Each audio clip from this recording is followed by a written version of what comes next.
Hey guys, and welcome to another episode in a video series presented by KupoCon, where I'll be exploring the Final Fantasy VII compilation lore and Easter eggs that appear in the remake.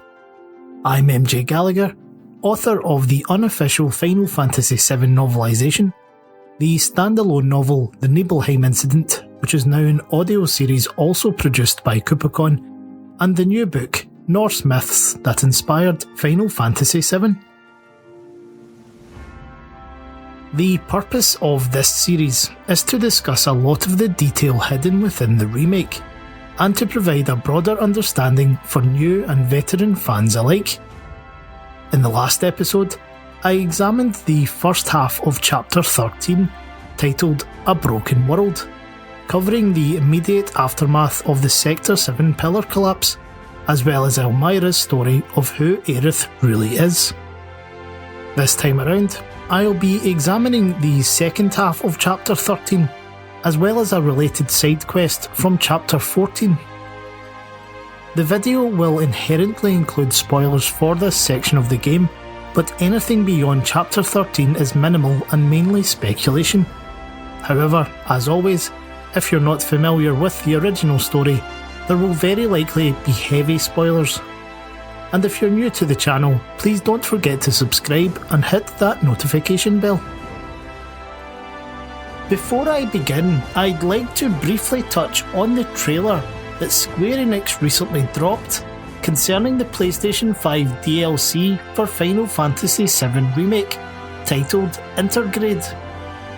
The DLC will feature 2 additional chapters, with the main character being everyone's favourite materia hunter, Yuffie Kisaragi. I for one am very excited about Intergrade for several reasons, one of these being that it will involve Deep Ground Soldier, the top secret military organisation that are the villains of Dirge of Cerberus. It has further been confirmed that their leader, Vice the Immaculate, will become available as an opponent in the remake's virtual combat simulator. In terms of this video series, the release of Intergrade's trailer could not have come at a more opportune time, as will be revealed throughout the episode. Anyway, without further ado, let's get on with it.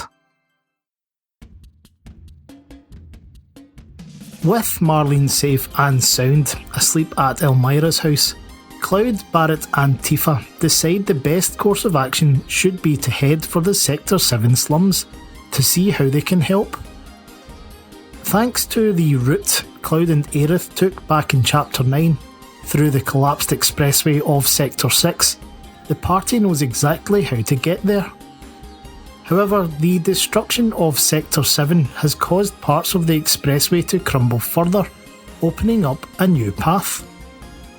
As such, the player is challenged by new enemy types, including the Vargidpolis. This monster is fought in Midgar in the old game, albeit mistranslated as Vargid Police, but its particular location in the remake is interesting, as is the wider context here. Accessing the enemy intel screen for Vargidpolis will reveal that they are monsters originally created by Shinra's Research and Development Division, but some have escaped the laboratories and have now reproduced. Learning they were created by Shinra should not come as a surprise, as they were previously encountered in Final Fantasy VII in the Science Department at HQ, specifically after the Genova specimen had burst from its confinement. So why would a creature associated with Genova and Shinra laboratories be introduced during the remake in this chapter? If you have already completed Chapter 13, you should know the answer to that. But there's more. The only colour variant of the battle model for Vargidpolis in the original game was an enemy called Twin Brain, which, as a side note, was additionally used as Chekhov's battle model at the Wutai Pagoda. Twin Brains are only fought on Mount Nebel, on the cliffs and in the caves surrounding the Mako reactor there. That's the same facility where Genova and the Makonoid pods were kept, up until the Nibelheim incident. Keep this in mind, because the appearance of the Vargad Polis in the collapsed expressway is actually a precursor to what the party discovers later in the chapter. As the group arrives at Evergreen Park, Barrett spots Weimer emerge from the secret underground passage.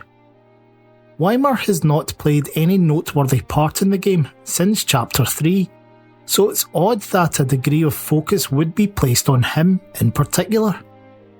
If you recall my breakdown of Chapter 3, I highlighted how Weimer suggested the Wrathhound running amok in Scrap Boulevard had likely escaped from the Shinra laboratories, rumoured to be hidden beneath the slums.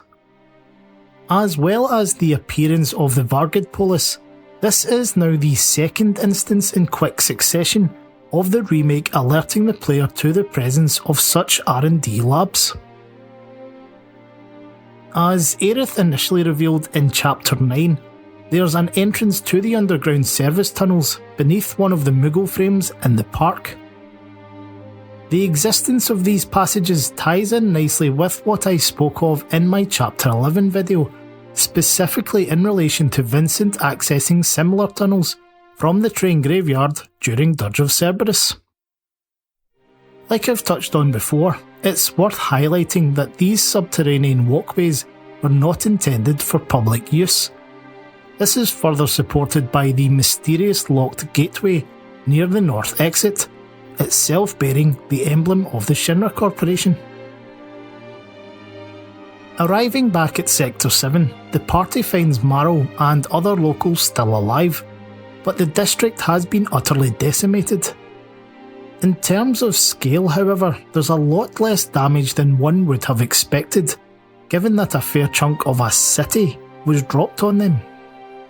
I guess from a physics perspective, you might argue that most of the plate's collapsing mass was concentrated on the centre of Sector 7, so an area that seems to border Sector 6 would have been spared the worst of it. Even so, it comes as a surprise that anything of 7th Heaven can still be located amid the debris.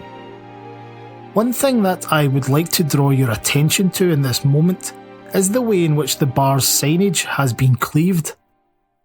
While it has no real relevance in this scene, there's something curious about it that I'll come back to in a later video.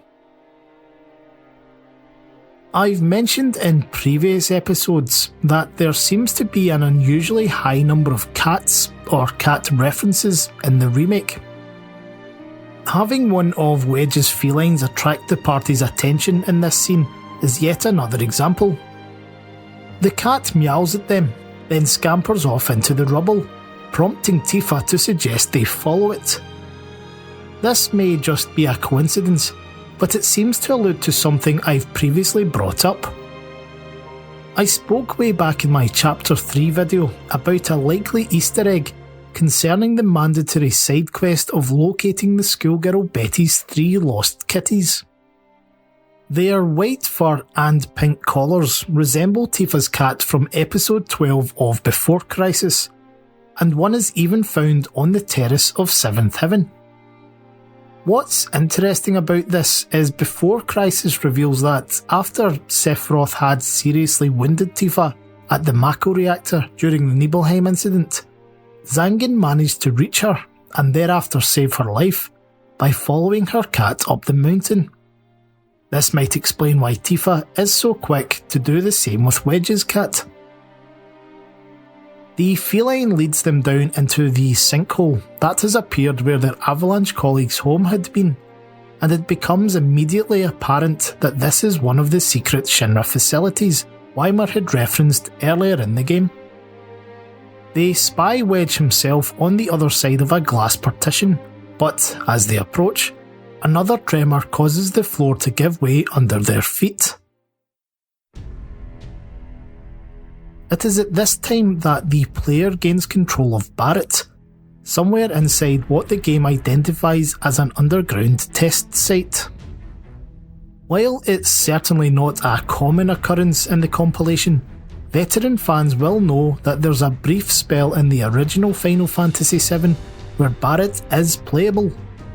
That is, of course, during the sequence in Junon, where Scarlet and Heidegger attempt to execute the Avalanche members on live television, as a way to make them the scapegoat for Meteor's summoning in the eyes of the public.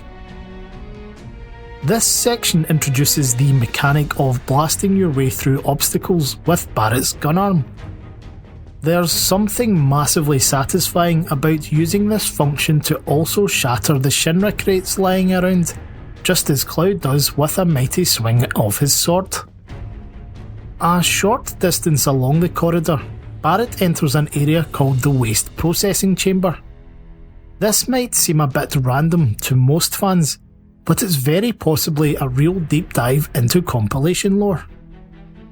So I guess I should probably just go right ahead and get this out of the way. This place is part of Deep Ground, the covert research and soldier training facility initially introduced in Dirge of Cerberus. The hidden Shinra labs and secret reactor jobs alluded to in chapters 3 and 4 of the remake did hint at this, but the game's Ultimania has 100% confirmed it. Thank you as always to Twitter user Itakimochi for the translations on that. And, as I spoke of earlier in the video, the trailer for the Intergrade DLC has eliminated all doubt that Deep Ground Soldier would not feature somewhere in the remake. Reference to a Deep Ground waste processing area comes up during one of the cutscenes from Dirge of Cerberus Online, a multiplayer mode available in Japan between 2005 and 2006. During the cutscene, a known Sviet, Shelk the Transparent, stops one of the villainous restrictors from slaying the player character in battle, instead using her energy sabers to deliberately wound them, just enough for them to seem dead. The body of the character is thereafter discovered at the waste disposal by a scientist, STD or Dr. SD, who was directed there in secret by another of the Sviets. The purpose of this is to allow the player to continue their Deep Ground Soldier training unbeknownst to the restrictors, and eventually help the Sviets to defeat the antagonists. And just in case that connection to Deep Ground was too obscure, you'll note the enemies encountered upon entering the area are Bloodhounds. These are the remake's equivalent of Crimson Hounds, which are beasts fought by Vincent exclusively in Chapter 10 of Dirge of Cerberus, which is set at the very heart of Deep Ground. As he climbs the steps to the specimen's nursery, Barrett hears monstrous roars coming from behind a sealed doorway. This is something that becomes important in the next chapter, but I'm actually going to discuss it later in this episode because of how it ties in. Ascending through the levels, Barrett eventually finds Tifa fighting off a swarm of insects. She notes that there's a nest nearby, prompting Barrett to destroy it. While it's difficult to see because of their size and movement, these bugaboo enemies are actually miniature versions of the bizarre bugs that are also fought in Deep Ground during Dirge of Cerberus. The illustrations in the art book that accompanied the Final Fantasy VII Remake Deluxe Edition verify this. And just to refer back to the beginning of this episode, the pair go on to battle some Vargad here, all but confirming that the research and development laboratories they allegedly escaped from are here in Deep Ground, which is in turn associated with Genova, as I'll explain later in this video. One final thing to mention while we're on the subject is that it's pretty conclusive from their appearance here in the next chapter that the Wrathhound terrorising Scrap Boulevard did in fact also come from the cages of this facility. Barrett and Tifa at last make it back to the upper floor, where Wedge is lying unconscious, but not dead. This is obviously a significant plot deviation from the original game, where the young man perished in the Sector 7 collapse. His death was verified in the debatably canon novella Hoshio Meguro Otome, often translated as The Maiden Who Travels the Planet, when Aerith meets the spirits of Wedge, Biggs and Jessie in the livestream. Before they can exit the facility with their friend, however, Barrett and Tifa are alerted to the presence of some weird looking creatures designated as unknown entities. They are unlike anything we have seen in the compilation before, though Tifa immediately suggests that they are some form of Shinra experiment. The enemy intel for the creatures identifies them as experimental specimens who were once human, but cellular transplants have turned them into monsters. It's worth noting that they have a single tentacle on their back, comparable to bloodhounds, whose own enemy intel states the appendage is a genetic modification. What is very interesting here is that both their physical appearance and movement on all fours share some similarities to the deep ground beast soldiers from Dirge of Cerberus. Could it be that these are a variant or redesign of that enemy type, only without the Mako armour, as seen on those Vincent first encounters in Calm? Another little bit of obscure Final Fantasy VII trivia I'd like to sneak in at this time is that beast type soldiers were written into a draft version of the original game. This is what Red 13 was initially intended to be, according to the early material files of the Ultimania Omega. And he was not the only character that fitted this description. Part of Red 13's own story arc was to include a trio of Professor Hojo's other test subjects, known as the Three Saints, respectively named Cobalt 14, Indigo 15, and Gandalf.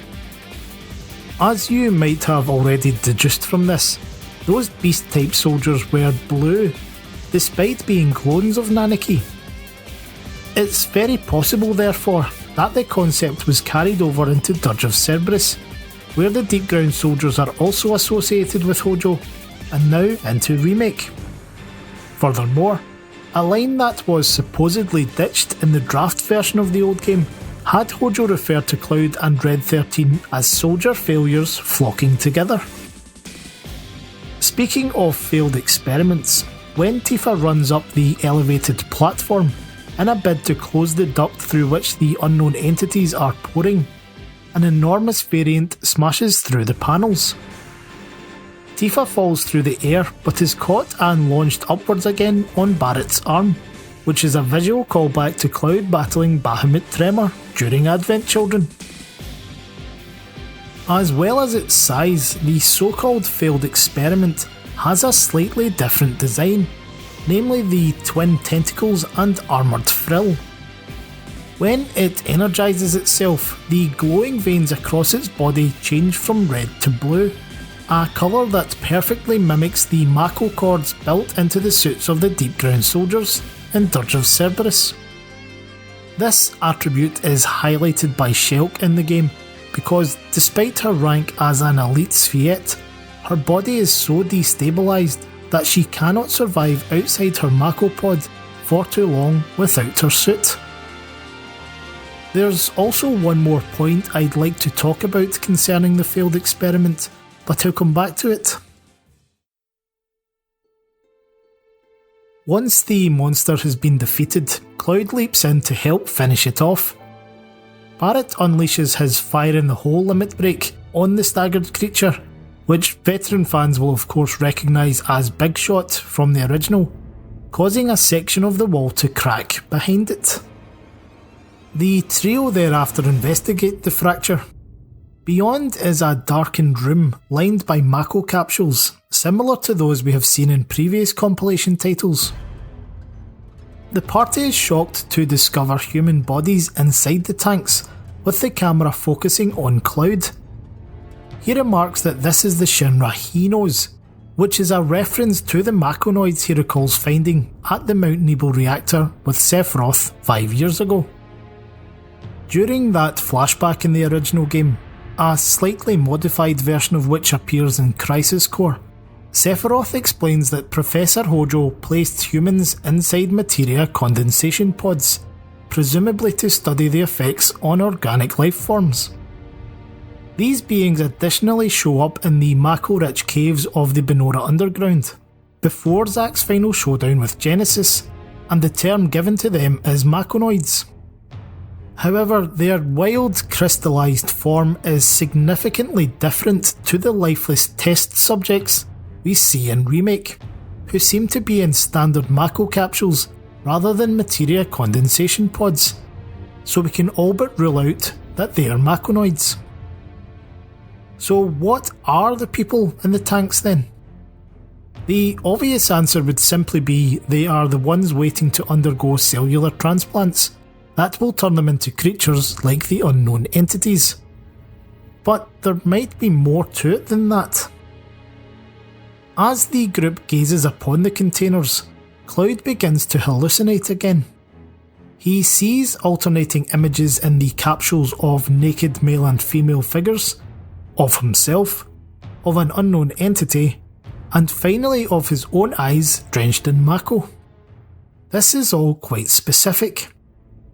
Before Cloud or the others can really come to terms with what they have seen, however, the mysterious spectres emerge from the darkness and sweep them away. Okay, so this is where we get into some really deep compilation lore and speculation, but I have to provide a bit of background context first.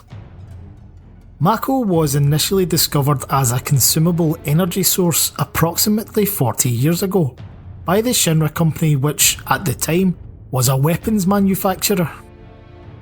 The scientists of Shinra experimented with the properties of Mako, learning of its many uses. One of these was accelerated healing, another was physical enhancement, if the right balance and conditions were met. Shinra used purpose-built capsules or pods to bathe and heal wounded military personnel, for example, or even to keep them in a comatose state. Although he doesn't realise it at this point in the story, due to his amnesia and warped memory, Cloud has first-hand experience of what I've just described. Following the events of the Nibelheim incident and the injuries sustained from Sephiroth, Professor Hojo had both Cloud and Zack kept within similar capsules for 4 years. As a direct result of this, the blonde infantryman sustained severe Mako poisoning and was incapable of functioning by himself. What Cloud saw while looking through the fracture in the wall was a fleeting recollection of his incapacitated self inside a capsule in the hidden basement of Shinra Manor, with his eyes showing the telltale signs of Mako poisoning. So could the people in the tanks here have been injured soldiers? Well, it's not impossible. As revealed in Dirge of Cerberus, Deepground itself began as a covert medical facility for Soldier.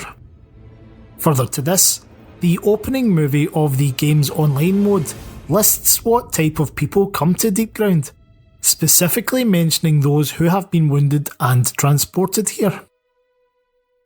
It also implies others have come because they know what kind of facility it is and wish to become stronger.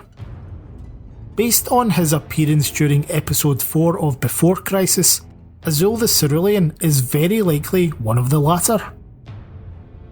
What's of particular interest concerning the infirmary side of things is that it might help to add an extra bit of context to the short story Picturing the Past, written by Kazushige Nojima and published in the Final Fantasy VII Remake World Preview book. The story reveals who the tattooed, black-robed individuals in Midgar are. Most, if not all of them, are former Shinra employees who volunteered to join a special survey unit and were sent to remote locations around the planet in search of Mako hotspots, which had been illustrated by a young Aerith while she was in a trance. Many of the volunteers returned to Midgar with severe Mako poisoning, and were thereafter experimented on by Professor Hojo, which we will later learn involved Genova cells. While some of these experiments took place in the laboratories at Shinra HQ, it's not inconceivable that they may also have occurred in this facility, hence the infirmary connection. In fact, It's revealed during picturing the past that it isn't unusual for people of the slums to go missing. Dozens of them have mysteriously reappeared in the Undercity over the last 15 years, similarly cloaked and with numbered tattoos. I spoke in my Chapter 11 episode about a scene in the story that is set in the train graveyard, and how it suggested the robed men and women are having a kind of mini reunion there. It's possible they are drawn at times to places where they can feel Jenova's presence, and where better to do that in the slums than above a deep ground facility where the test subjects have very likely also been exposed to Genova cells. Whatever the case may be, and whether these humans consented to the experiments of Shinra's Research and Development Division, just as Azul did, is up for debate. What can probably be deduced, however, is that at least some of them were intended to become like the unknown entities Barrett and Tifa fought.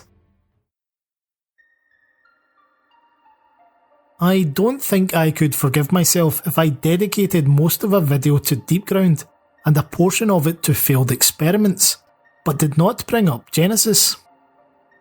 Dirge of Cerberus made a big deal of associating Genesis with Deep Ground, while Crisis Core explored the origins of the character. Specifically, he was the first child born of Project Genova, but he was not considered a successful specimen of the Ancients project, whose purpose was to produce a baby that was comparable to a Cetra. In other words, a genetic match to Genova, an entity believed to be Cetran at that time. The first child to meet this criteria was Sephiroth, and Hojo has forever deemed Genesis a failed experiment, though the manner of his birth and his unique genetic properties did spawn a completely different area of research in Deep Ground. I've seen some content creators offer interesting theories about Genesis's presence in this facility during the remake. I don't think there's any evidence to indicate his involvement in this particular scenario, but we do know for a fact that he is currently in Deep Ground, or at least its near vicinity. At the end of Crisis Core, we see Genesis carried onto a helicopter at Benora by two Deep Ground soldiers, confirmed in the game's Ultimania to be the Sviet brothers, Vice and Nero. The Ultimania further reveals that the Sviets asked Genesis to join their cause, which happened to be the overthrow of the restrictors in Dirge of Cerberus Online, but he declined, and soon after sealed himself away in a cavern, only to reawaken in the secret ending of Dirge of Cerberus. The reason I've brought this up is because of how it may relate to the ending of Remake. I won't spoil anything here, but the specific location of Genesis might be important. As Dirge of Cerberus' secret movie opens, we see the moon hanging over Shinra HQ, complete with the Mako cannon from later in Final Fantasy VII's story. We know the cannon was aimed due north, at Sephiroth's force field around the northern crater. Given its direction and the angle of the camera in this cutscene, before it descends into the underground cave, we can deduce that Genesis slumbers directly below Sector 7. Therefore, he's somewhere beneath the party's feet at this exact moment. Before I finish this video, I'm actually going to jump ahead a little bit and include some content from Chapter 14, because of how well it fits in with what I've been speaking about in this episode. Chapter 14 is another that offers the player several optional side quests, one of which can be triggered by speaking with Weimer, who sends the party back underground to nullify the threat of escaping monsters. They are able to access the laboratories via the gate with the Shinra emblem that I mentioned earlier. Fighting their way down to the specimen's nursery again, the trio head for the doorway where Barrett previously heard the terrible roaring. The security doors are now somehow ajar, and in the vast chamber beyond waits a behemoth. Behemoths are a recurring enemy that have appeared in every single mainline Final Fantasy title, and numerous spin-offs as well, so it makes sense to include one in the remake. That said, they are found in Midgard during the original game, and can be fought in the service tunnels beneath the plate when the party parachutes into the city. This particular variant is identified as a Type 0 behemoth, with similar glowing veins to the unknown entities of Chapter 13. It's unclear if the first part of the name is a reference to Final Fantasy Type 0, either through how the game's behemoths could make their eyes glow orange during combat, or because Type 0 is part of the Fabula Nova Crystallis mythos. This mythos, which also covers the Final Fantasy 13 and 15 titles, was actually created by Kazushika Nojima, the main scenario writer for Final Fantasy VII. As for the design and placement of the behemoth, this brings me back to the failed experiment boss from Chapter 13.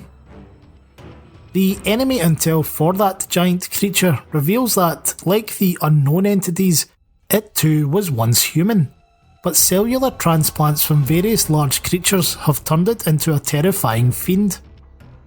This concept is not new to the compilation, because we know that Azul the Cerulean has the ability to transform into a behemoth, itself dubbed Arch Azul.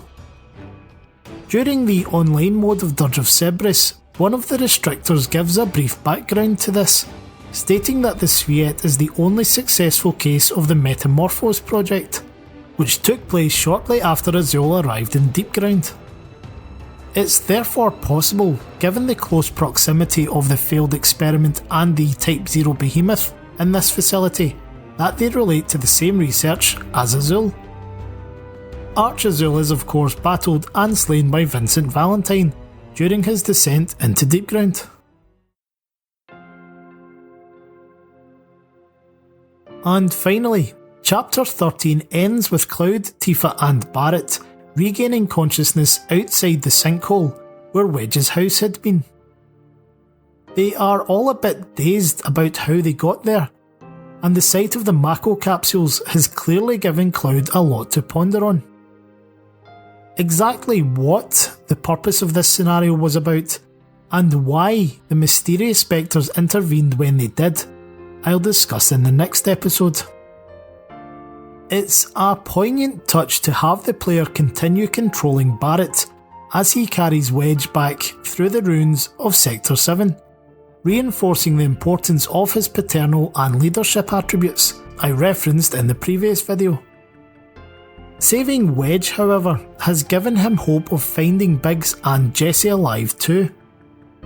Cloud is direct in his response to this, but not unkind, because he is all too familiar with how impactful the loss of loved ones can be. Tifa echoes Cloud's words by telling Barret their friends have returned to the planet, deliberately using the terminology of the Cetra and planetologists to make sure he hears what she is saying, and alluding to some of the bigger themes that will be explored in Final Fantasy VII's Remake as we move forward. Well everyone, this has been my recap of the compilation lore and Easter eggs from the second half of Chapter 13. I hope you've enjoyed it, and please be sure to leave a comment with any feedback or something you think I've missed. If you haven't already done so, I invite you to check out my own Patreon account, where you'll find free downloads of my unofficial novelisation of Final Fantasy VII, the Nibelheim Incident, and so much more. Subscribers also get access to a huge amount of original content as well, including project artwork, behind the scenes podcasts, or mythology and Final Fantasy articles, etc. And please consider picking up a copy of my new book, Norse Myths That Inspired Final Fantasy VII, which is on sale now. But until next time, take care. I'm MJ Gallagher, in association with KupoCon, and I'll speak to you again soon.